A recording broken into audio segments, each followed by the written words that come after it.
Tonight my presentation is on the rape of Nanking, which includes as the questions below: rape, massacre or incident. Now, when I first read about this in high school, it was called the rape of Nanking. As time's moved on, it's been referred to as a massacre, and depending on where you're from and your point of view, it's also been referred to as an incident. And we'll discuss that towards the end. It's also been referred to as the Nanking atrocity and various other things, but we get the general impression what this is about from what it's called. Well, what I'll go through tonight is dramatis personae. So this is some of the key people who were involved, and also some of those who had peripheral but very important roles as well in this incident. To provide you with the historical context, I'll talk about the build-up to this incident. Okay, and the rape of Nanking is said to have happened from the 13th of December 1937 to pretty much the end of January 1938, okay, and perhaps a little bit beyond. What is clear though, it's the 13th of December 1937 is when it all started. Talk about the fall of Nanking and then what happened after it fell, the actions of the Imperial Japanese Army.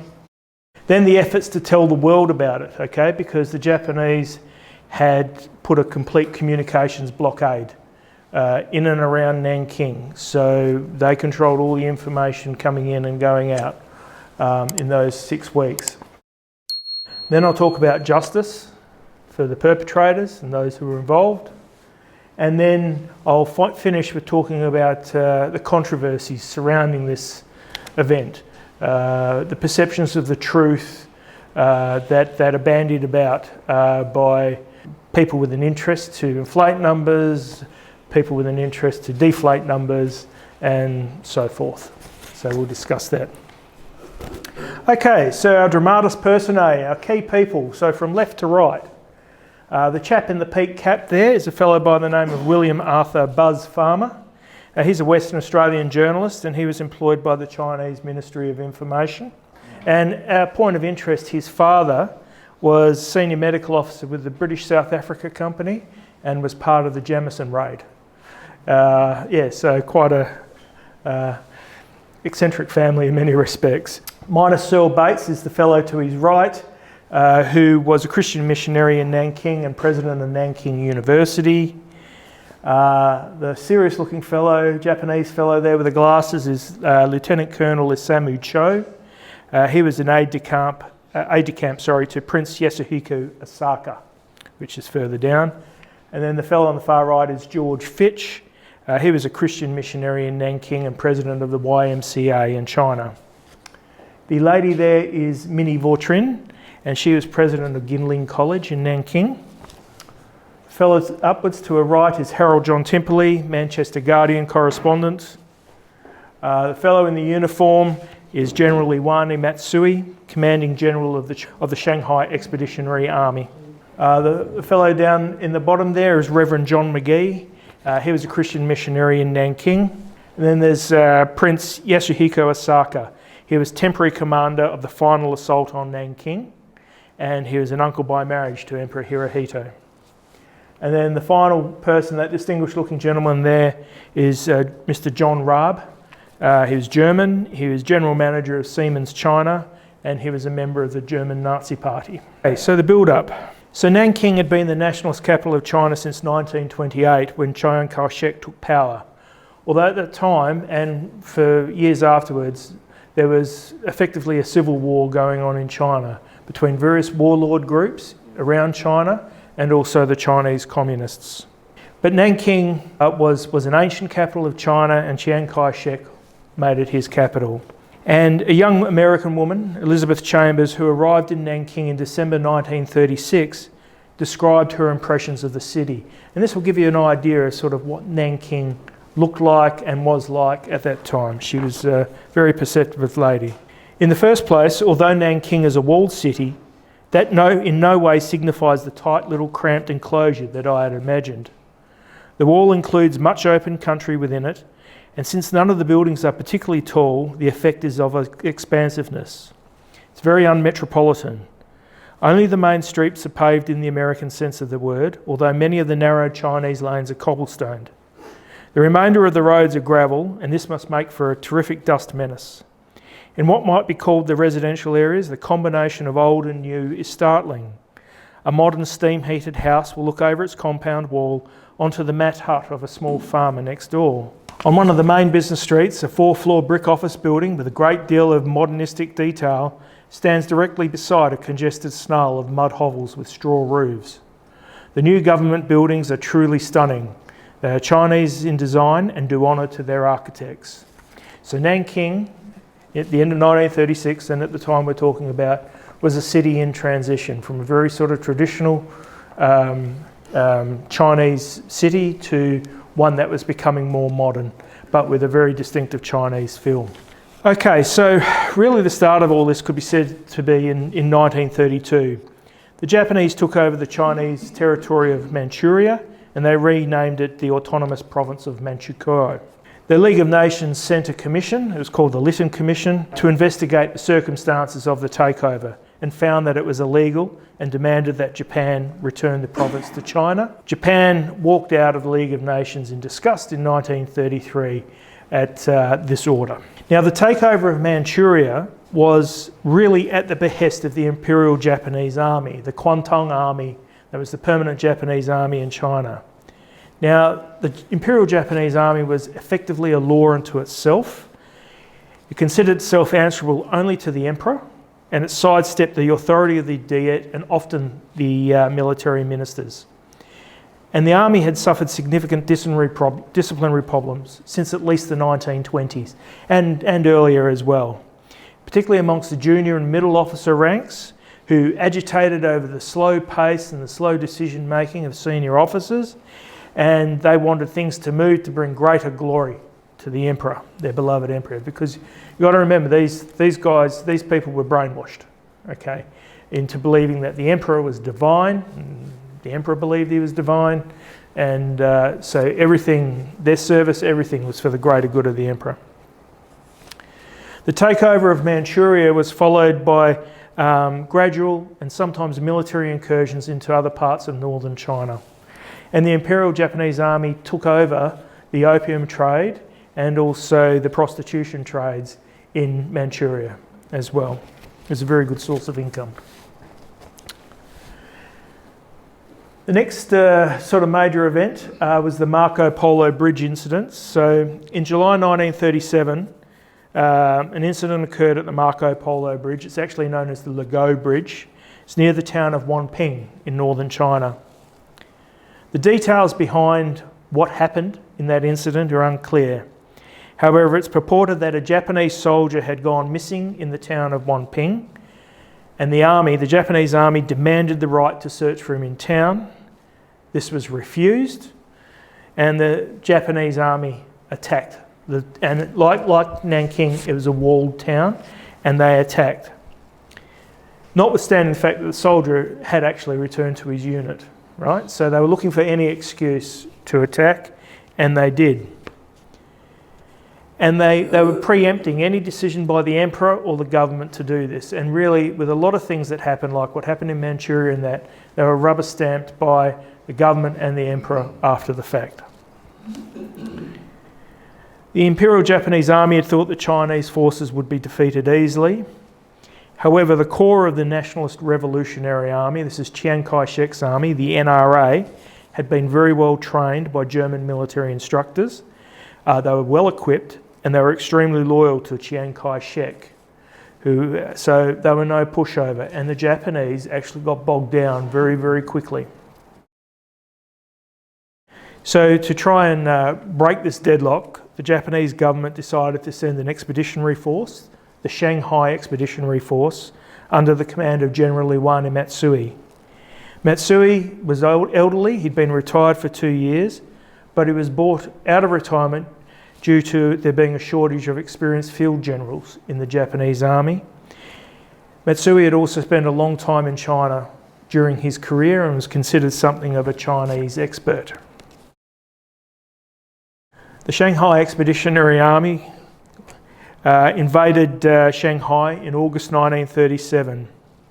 Now, A lot of these big cities in China had international settlements, and Shanghai certainly had by far the largest one. And so that was a zone that was outside of any Chinese government control, had its own police force, everything. It's completely controlled by the various European and United States powers, and also Japan had people living in the settlement as well. And the international settlement was largely left alone during this invasion, but there was some accidental bombing by both Chinese and Japanese aircraft. And it was reported that one would hardly know there was a war raging in China, with the international settlement carried on as normal. The fighting in and around Shanghai was very hard. It involved bitter hand-to-hand combat, and it ended only in November 1937 with the withdrawal of the Chinese army. There was a last stand battle at the Sihung warehouse, where 800 NRA soldiers held off thousands of Japanese troops while the remainder of the NRA evacuated. And there's an excellent movie that I think is still available on SBS On Demand called The 800, and it's about that battle. It is a really, really good film. The Shanghai Expeditionary Forces then moved north. Now, the Imperial Japanese Army's supply lines were woeful, and they were to keep repeating this once they attacked the United States as well. And the army effectively lived off the land, looting and pillaging as they moved north to Nanking. By the time they arrived at the outskirts of Nanking, they had suffered approximately 40,000 casualties.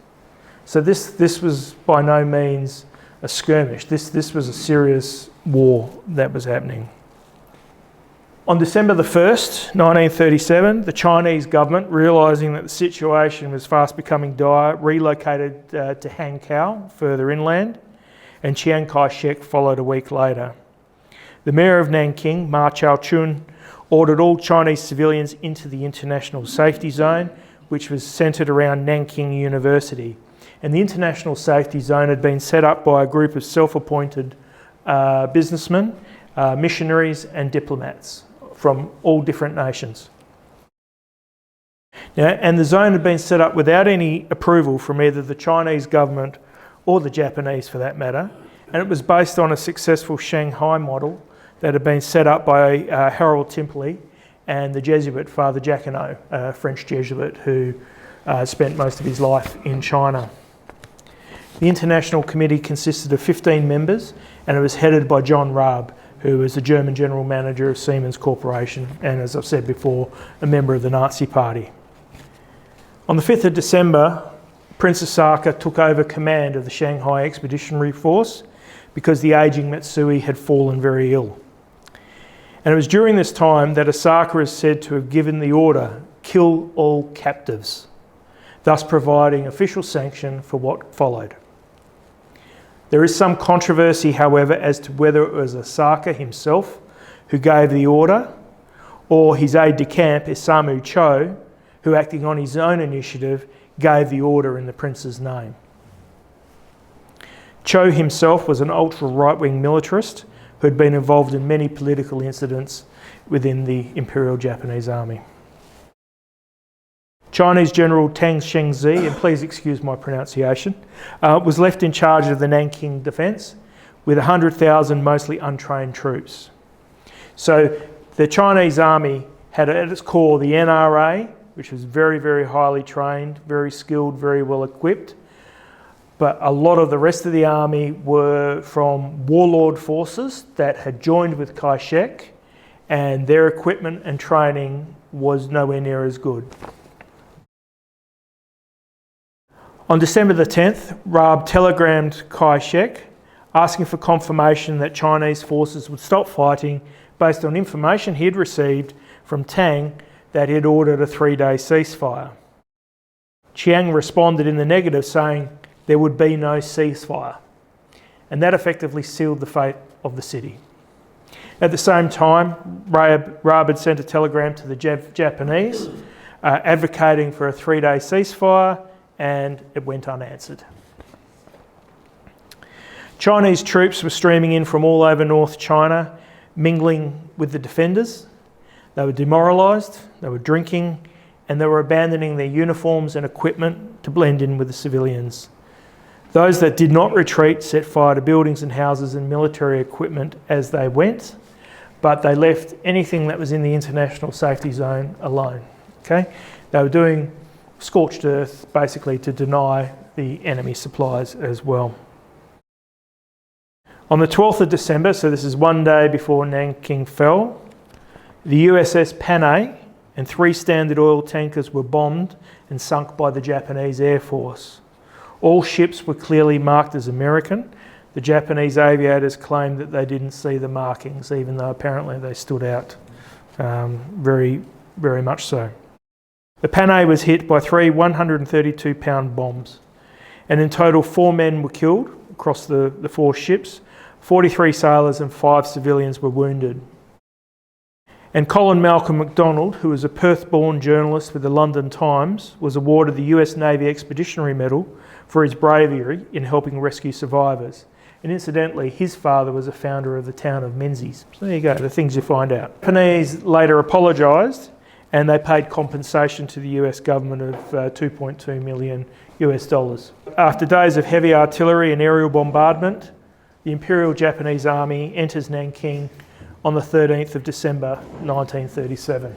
When the Japanese entered the city, Nanking was said to be eerily quiet. Now remember, they breached the wall, but there was a lot of expansiveness around. People had gone to ground.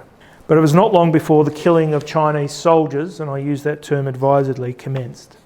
Initially, men with rough hands and short hair were rounded up and killed.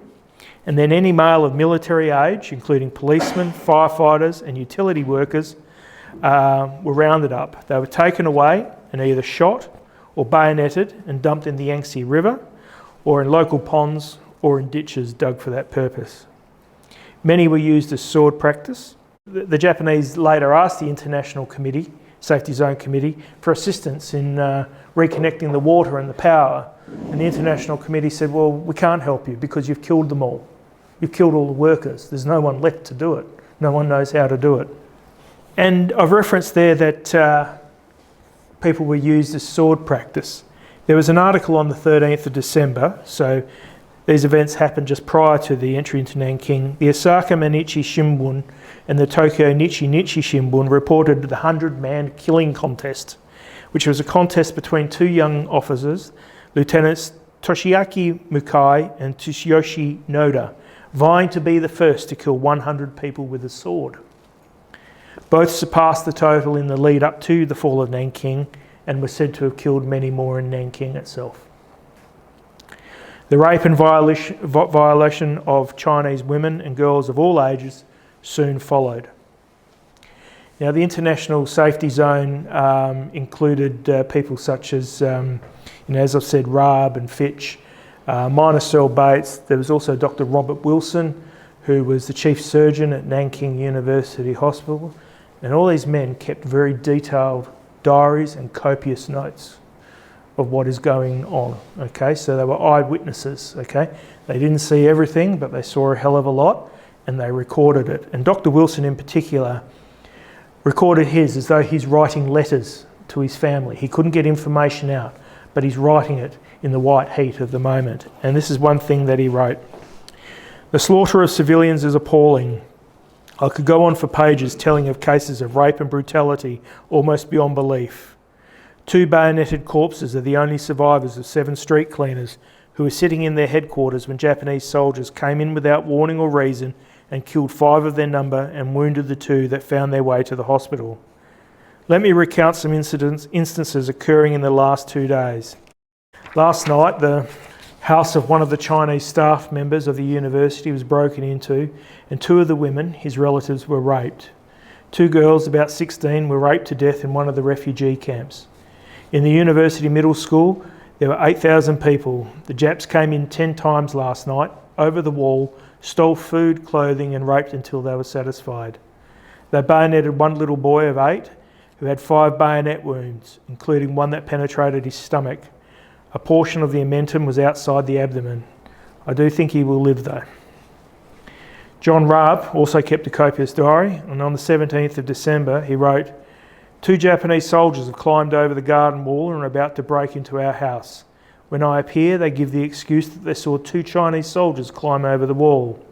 When I show them my Nazi Party badge, they return the same way. In one of the houses in the narrow street behind my garden wall, a woman was raped and then wounded in the neck with a bayonet. I managed to get an ambulance so we can take her to the Kulou Hospital. Last night, up to 1,000 women and girls are said to have been raped. About 100 girls at Ginling College alone. You hear nothing but rape. If husbands or brothers intervene, they're shot. What you hear and see on all sides is the brutality and bestiality of the Japanese soldiers. Okay, so this is a Nazi Party member writing this. And in his diary a few days before, it's not until you tour the city, this is talking about the destruction that they wrought, it's not until we tour the city that we learn the extent of the destruction.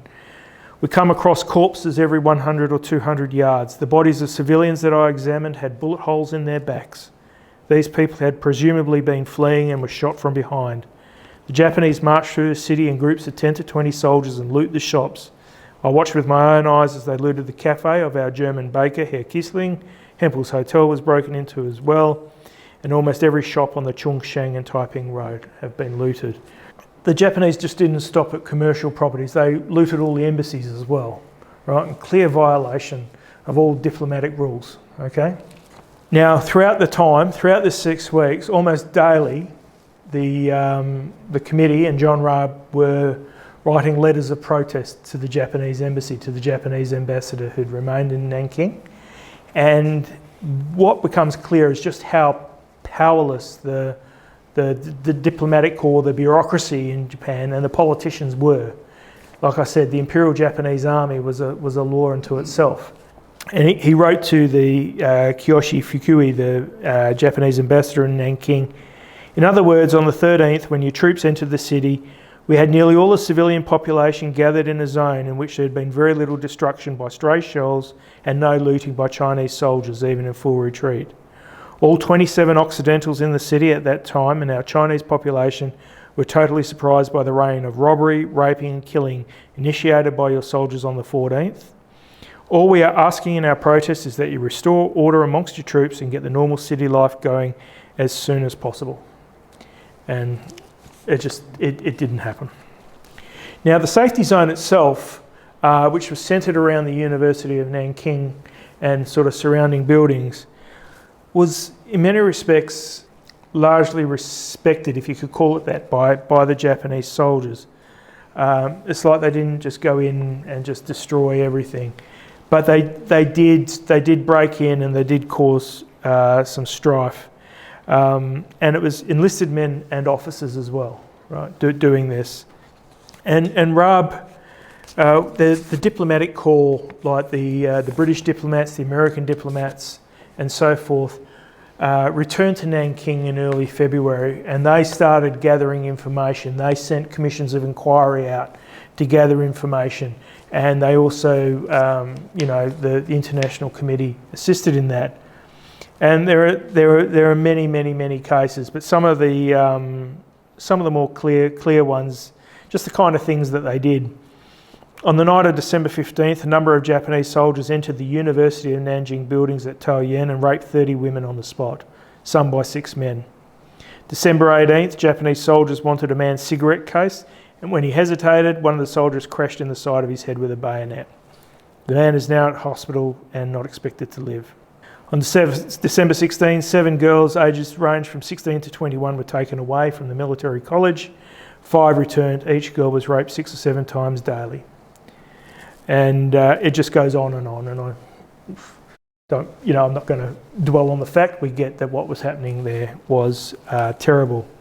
Now, Minnie Vautrin, the lady who I pointed out earlier, was the president of Ginling College and a member of the International Red Cross Committee, and she risked her life protecting the girls under her care, which at its peak was said to number up to 10,000. She would patrol the campus grounds at night and repel incursions of Japanese soldiers, and she got rough-handled herself in doing this, and she kept a detailed diary of that as well, some of which was used in later publications and evidence. Her experiences in Nanking affected Minnie Vautrin very deeply, and she returned to the United States in 1940, and she committed suicide because she couldn't cope with the memories. And Dr. Wilson estimated that a conservative estimate of people slaughtered in cold blood is somewhere around 100,000, including, of course, soldiers thousands of soldiers that had already thrown down their arms. And it was estimated that there are about 20,000 cases of rape of women of all ages. Now, Iwani Matsui, the general who was in command of the SEF, he did a march through Nanking on the 18th of December. He'd regained his health and he retook command. And he marched in at the head of a procession with Prince Osaka behind him to do a review of the troops. And with him was this fellow here, Matsumoto Shigeru of the Domai News Agency. And Matsumoto recorded the following address that General Matsui made to his troops. "You accomplished something here of shining imperial glory, but the inexcusable violence wrought by some of you has dimmed the glow of that accomplishment. What in the world have you done? What happened here is something that should never occur in the name of the Imperial Army. From this day on, you are to abide strictly by military discipline, and we are to have absolutely no abuse of innocent civilians. That is the least you can do for the memory of your fallen comrades." Matsumoto recounted that the general wept tears as he delivered this rebuke to his troops, and Matsumoto took this as an admission of atrocities. But it wasn't to do any good, as the murder, rape and looting was to continue until February 1938. And he also recorded a conversation that Matsui had with a Japanese diplomat in January 1938. "The Nanking incident was a terrible disgrace. Immediately after the memorial services, I assembled the higher officers and wept tears of anger before them. As Commander-in-Chief, I told them that after all our efforts to enhance the imperial prestige, everything had been lost in one moment through the brutalities of the soldiers. And can you imagine it? Even after that, these officers laughed at me." Telling the world. So, as I've said before, there was this media blackout, okay?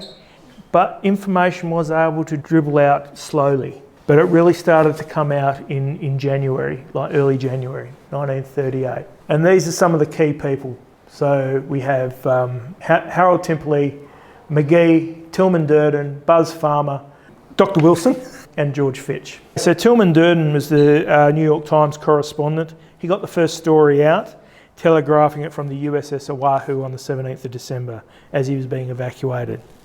There were some other filings as well. George Fitch kept, of course, detailed diaries, and he got extracts from them smuggled out of China by several people, including Harold Timperley's wife Elizabeth. And Ken magazine, which was a US publication, in June 1938 published extracts from Fitch's diaries, and later the same articles appeared in Reader's Digest. And readers wrote to the Reader's Digest complaining that they were so far-fetched that they couldn't possibly be true. And it took further corroboration to convince the readers that these were in fact true. Now, there were a lot of photos that came out of the atrocities. In March, April 1938, Look magazine published the first account of the Nanking atrocity that included photos of the atrocities.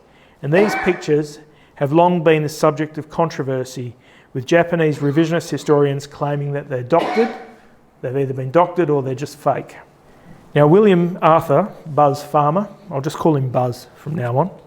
Buzz Farmer, who was a journalist from Perth and working for the Chinese Ministry of Information, it was him who provided the photographs to Look magazine.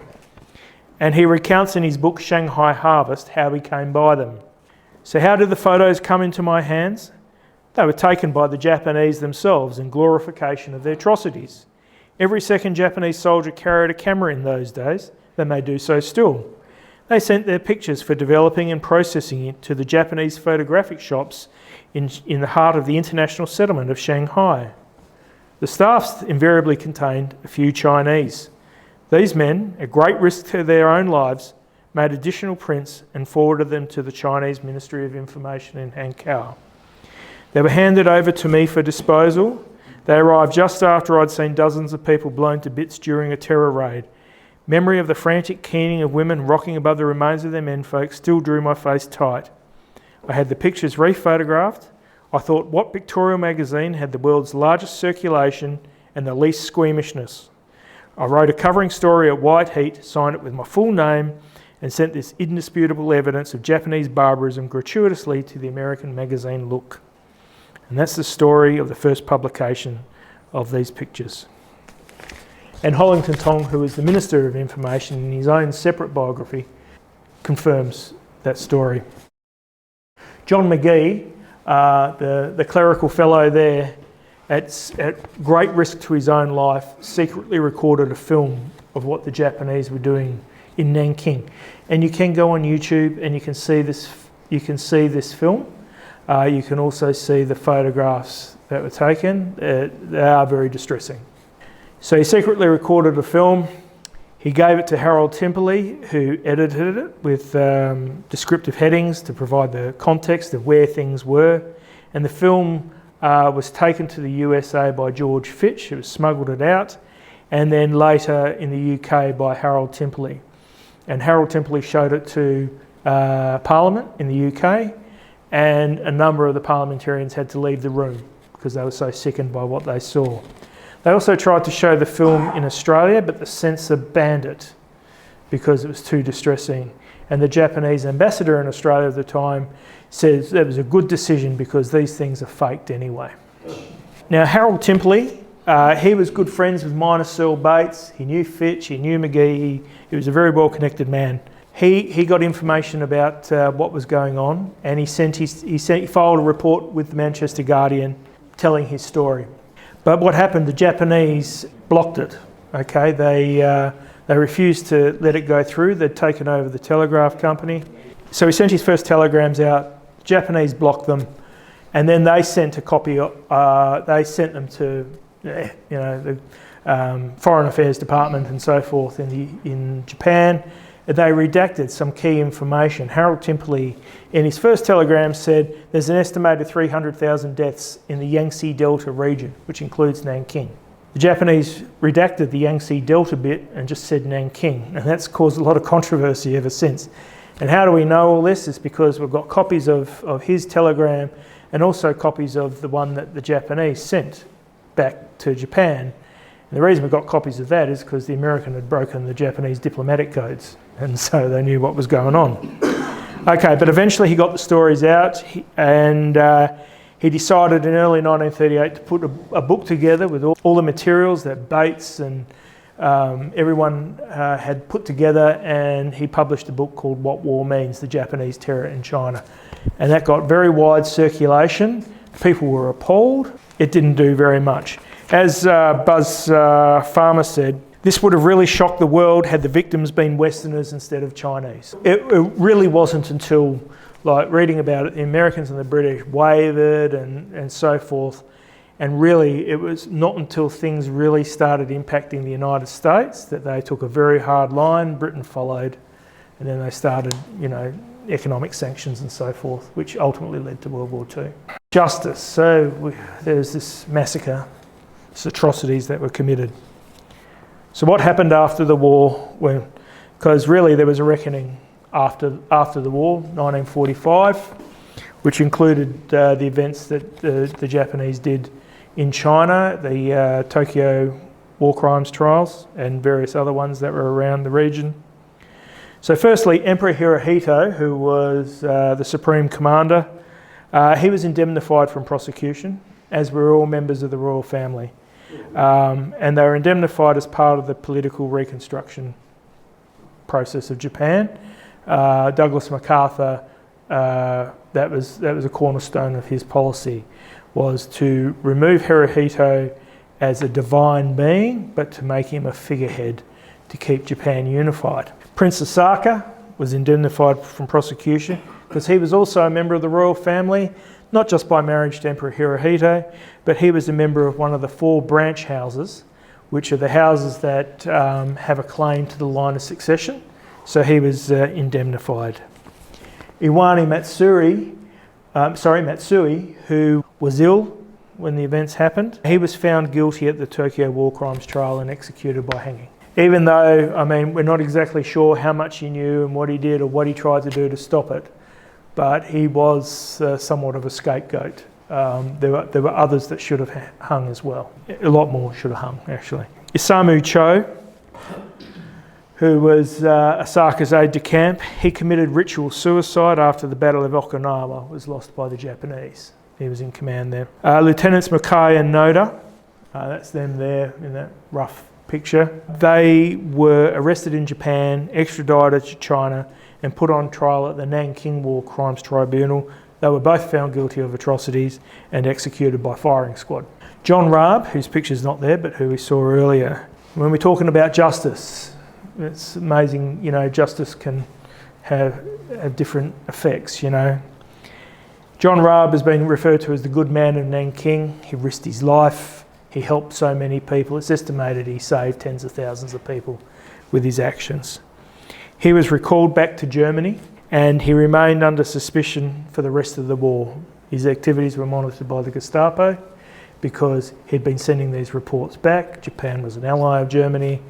You know, don't criticise, you just shut up and don't criticise our allies. After the war, because of his position, because he was a Nazi Party member, he lost his position with Siemens and he struggled both very much in health and financially because he was quite an elderly man by the end of the war.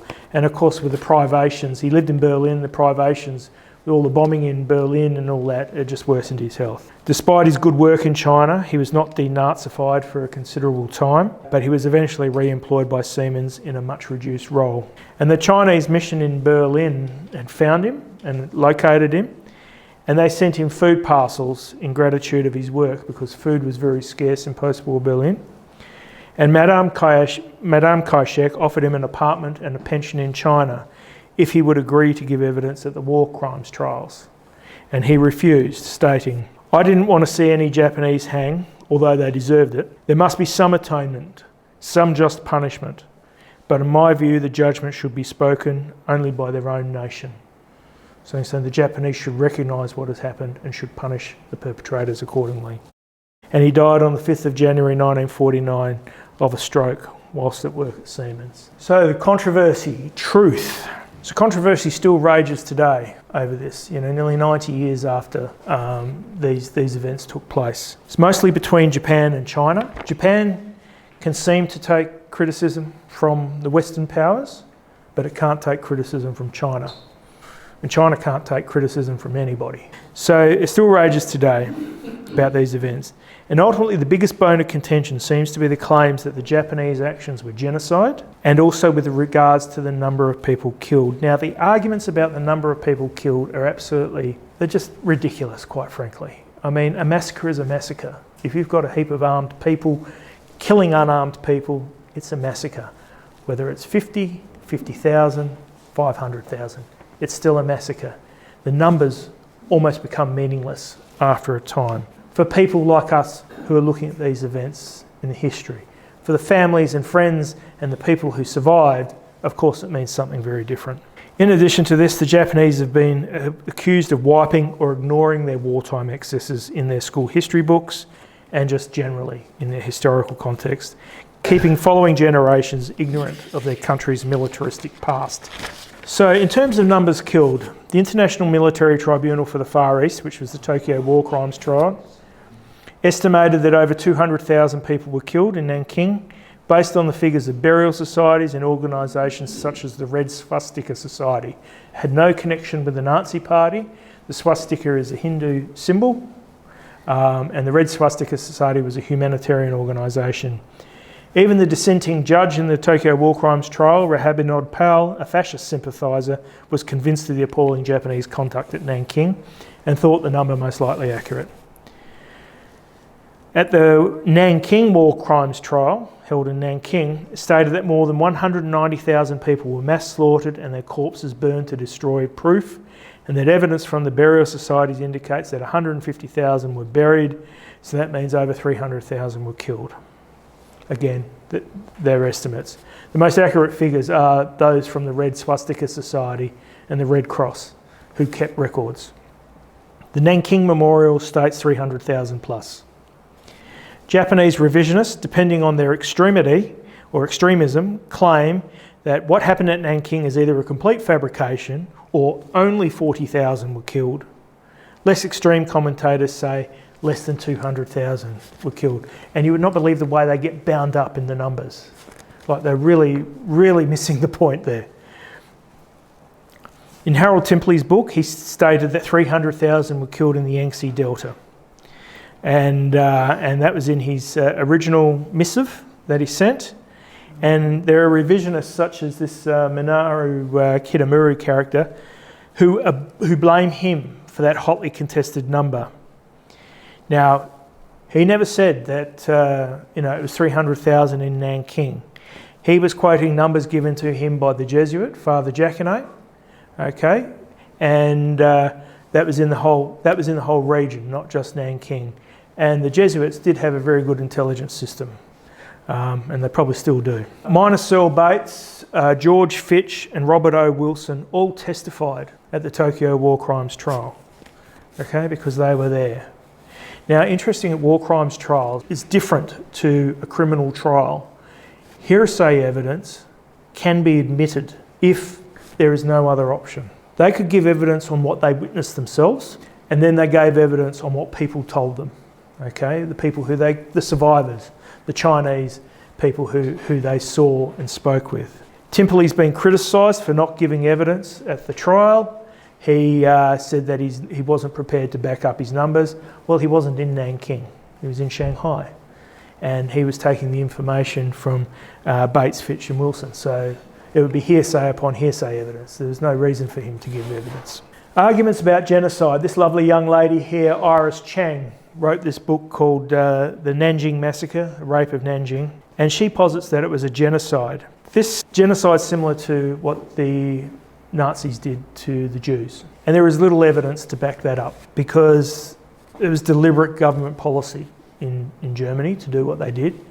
In Japan, it was not, okay? It probably felt like genocide to those people who were there. And one of the witnesses, Bates, wrote in a letter to Timpley saying, and he was adamant that it wasn't genocide.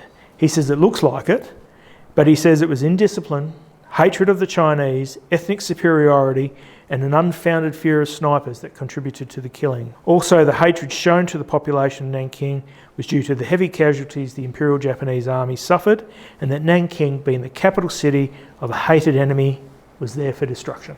Iris Chang, her book was a New York Times bestseller, did remarkably well. She interviewed a lot of survivors, and afterwards she suffered severe psychiatric problems, and she ultimately committed suicide. Whether it's related to what she did or not, but they'd say her husband did say this book had a profound effect on her. Now, with regards to Japanese school books, and we're probably aware of this anyway. My grandfather was a prisoner of war in Changi, and I've met Japanese who've known very little about what went on in World War II. My son's over there at the moment teaching English in a Japanese high school, and he's observed to me that Japanese education is rote learning, okay?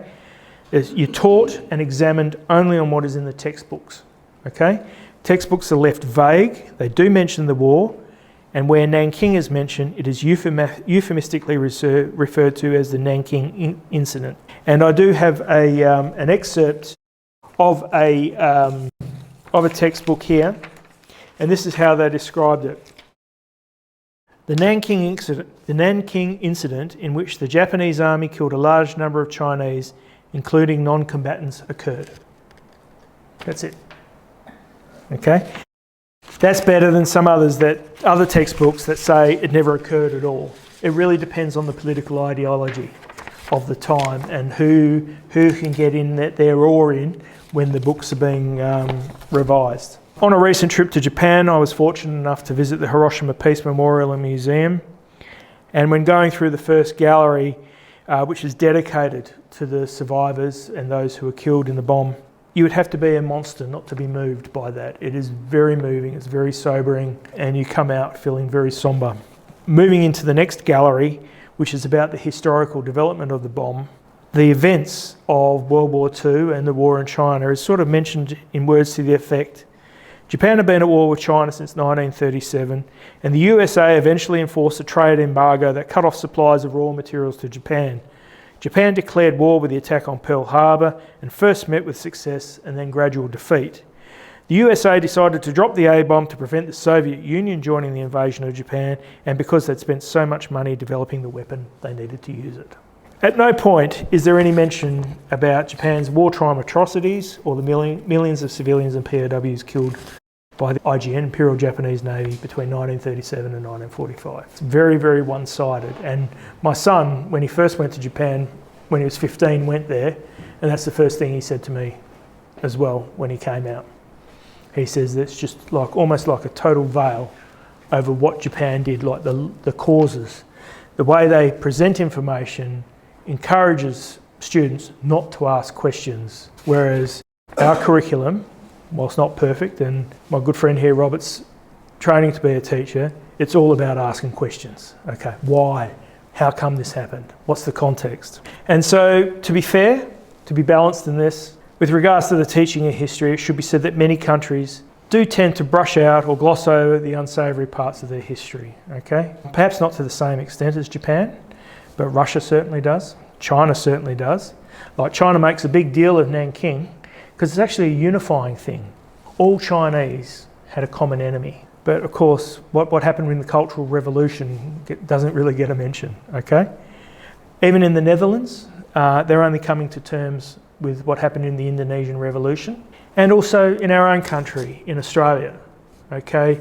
The teaching of Aboriginal history for a long time was either glossed over or rudimentary. And now more things are coming out about that. And to finish off, I've just got a little example of that. I bought this book in a second-hand bookshop or somewhere years ago, and it's a history textbook, Martin and Carter's Histories, printed in 1950. It was a history textbook used in Australian junior high schools. And it's got a chapter, it's all British, it's got a chapter on the Commonwealth of Australia. It opens with Commonwealth of Australia, the island continent. Australia had little history before the 19th century. The native inhabitants were at a very low stage of development, as low as that of men of the Stone Age. See Book 1. They had no culture of their own, no hoarded treasures like those in South America, no well-developed trade like that of the East Indies. The natives of the land had little to offer Europeans. Now, at one level, that may not be necessarily inaccurate, but that's all there is. One paragraph, and then a little mention further on saying, the Australians don't have a native problem like they do in South Africa. There you go. So that's it. That's the end. I hope, despite the grisly nature of what I've discussed, that you've enjoyed it and perhaps learned something.